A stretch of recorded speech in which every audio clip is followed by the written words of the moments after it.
चळवळीसाठी काम केलं, शेवटी त्यांनाच माहीत नसतं की चळवळीसाठी म्हणजे नेमकं कोणासाठी काम केलं. प्रचार करत असताना नेहमी 3 गोष्टी बोलायचे की चळवळ म्हणजे नेमकी काय. प्रचार करत चळवळ म्हणजे नेमकी काय, तेच मुद्दे मी इथे मांडतो की चळवळ म्हणजे नेमकं काय असतं. इथं मला वाटतं इथं असणारा प्रत्येक व्यक्ती किंवा या म्हणजे ह्या फुलेशाह आंबेडकरी चळवळीला जो पण मानतो त्याला प्रत्येकाला विचारलं तू काय करतो, तो एक उत्तर जरूर देतो की मी चळवळ करतो. तो प्रत्येक व्यक्ती म्हणतो मी चळवळीचं काम करतो. असेच काही उदाहरण सांगतो की चळवळीचं काम नेमके म्हणजे कसं असतात. म्हणजे स्पेशली मी त्या समाजाला बोलतोय, मी त्या बहुजन समाजाला बोलतो की जो म्हणतो मी चळवळ करतोय. असे काय उदाहरण देतोय. आपल्याच समाजातले म्हणजे जी लोक विहारात जातात, सकाळी बघाल तर पांढरे शुभ्र कपडे घालून असतील, सकाळ सायंकाळ विहारात जातील. त्यांना विचारलं तू काय करतो, तो उत्तर देतो मी चळवळ करतो. तो उत्तर देतो मी चळवळ करतो. म्हणजे नेमका काय करतो तो म्हणतो नाही, म्हणतो मी म्हणजे रोज सकाळी उठून आंघोळ करतो, फ्रेश होतो, चांगले पांढरे शुभ्र कपडे घालतो, सकाळी विहारात जातो, म्हणजे मी काय करतो चळवळ करतो. मग त्यांना पुन्हा विचार आपण पुन्हा काय करतो चळवळीसाठी, नाही म्हणते कोणते पण समारंभ असो, मग ते लग्न समारंभ असो, एखाद्या वाढदिवस असो किंवा कोणाच्या मौतीवर जरी आपण गेलो तरी मी पांढरे शुभ्र कपडे घालूनच जातो, म्हणजे मी काय करतो चळवळ करतो. हे सर्व करत असताना मी हिंदू संस्कृतीचं पालन करतो. हे सगळं करत असताना मी ह्या सगळ्या गोष्टी हिंदू संस्कृतीनुसार करतो, म्हणजे मी काय करतो. एका दुसऱ्या व्यक्तीला भेटलो, त्याला विचारलं किंवा तो पत्रकार असेल, पत्रकाराला विचारलं तू काय करतो, तो मग तुम्ही चळवळच करतो. म्हणजे पत्रकार म्हणजे तो न्यूज रिपोर्टर पण होऊ शकतो किंवा तो पेपरचा रिपोर्टर किंवा एखादा मॅगझिन वगैरे लिहिणार, मध्ये आर्टिकल लिहिणार असेल, त्याला विचारलं तू काय करतो, तो तुम्ही चळवळच करतो. चळवळ करतो म्हणजे नेमका काय करतो.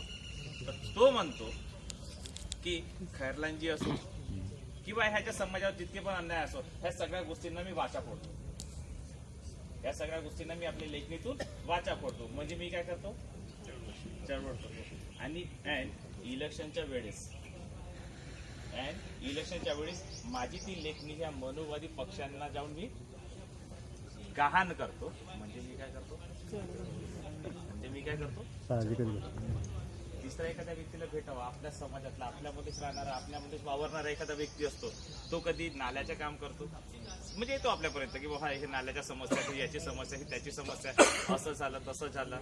की आणि सोबतच जसं आंबेडकर जयंती झाली, फुले जयंती झाली, शाहू जयंती झाली, बुद्ध जयंती, ह्या जयंतीच्या वेळेस मी काय करतो ह्या सगळ्या प्रोग्राम मी ऑर्गनाईज करतो, म्हणजे मी काय करतो चळवळ करतो.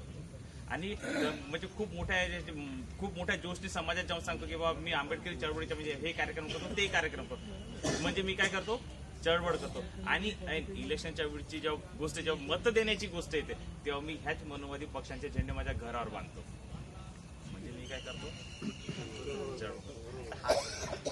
हाच एक प्रश्न मी तुमच्यासमोर होतो की आपण नेमकी कोणती चळवळ करतो. आपण नेमकी कोणती चळवळ करतो. आपला समाज एवढा इमानदार आहे, याच्यासारखा इमानदार समाज मी आतापर्यंत कुठं पाहिला असेल. खरंच सांगतो, याच्यासारखा इमानदार समाज मी कुठंच पाहिला नाही. अशी सर्टिफिकेट द्यायला पाहिजे या समाजाला. काऊन नाही म्हणते मी त्याला मतदान केलं, काऊन नाही म्हणते मी त्याच्याकडे म्हणजे कालच जेवण केलं होतं, त्याला मत कसं नको देऊ. म्हणजे किती इमानदार आहे तो म्हणतो की बाबा मला 100 रुपये भेटले, मला हे भेटलं ना, म्हणजे म्हणून मी त्या लोकांना मतदान करतो. म्हणजे एवढा इमानदार तर आपल्यासमोर मीच हाच प्रश्न टाकतो की हा जो समाज आहे, ह्या समाजातली जेवढा इमानदार समाज आहे त्याला तेवढाच बैमान समाज बनवा, म्हणजे आज जर मला असं बोलायचं झालं की मग म्हणजे मी माझं मत ठेवतो की हा जेवढा इमानदार समाज आहे याला त्याची इमानदारी दाखवा की तुझी इमानदारी ऍक्च्युअली मध्ये कुठे आहे. तुझ्यासाठी खऱ्या अर्थाने काम करणारे लोक कोण आहे, तुझ्यासाठी काम करणारे लोक कोण आहे, ही जर आपण त्या लोकांपर्यंत त्याच्यात सांगू शकलो आणि त्यांना पटवून देऊ शकलो तर मला वाटतं आपण खऱ्या अर्थाने चळवळ चालवू शकतो. एवढंच बोलतो माझे वक्तव्य. जय मार्मिक बोलला रोशन. त्यांनी चळवळ म्हणजे एक तुम्ही भावना शून्य केलेली एक क्रिया ही आमच्यासमोर मांडलेली आहे. कारण केवळ चळवळ हा शब्द वापरून चालणार नाही, तर तुम्हाला कृतीतही त्याला उतरवावं लागेल आणि ती खऱ्या अर्थानं उतरवावं लागेल. कारण आम्ही बाबासाहेबांचे लेकरं, जर बाबासाहेबांचं नाव घेतो तर आम्हाला त्या प्रकारचं कार्य करणं तेवढंच आवश्यक आहे. तर मित्रांनो, तदनंतर आपल्यापैकी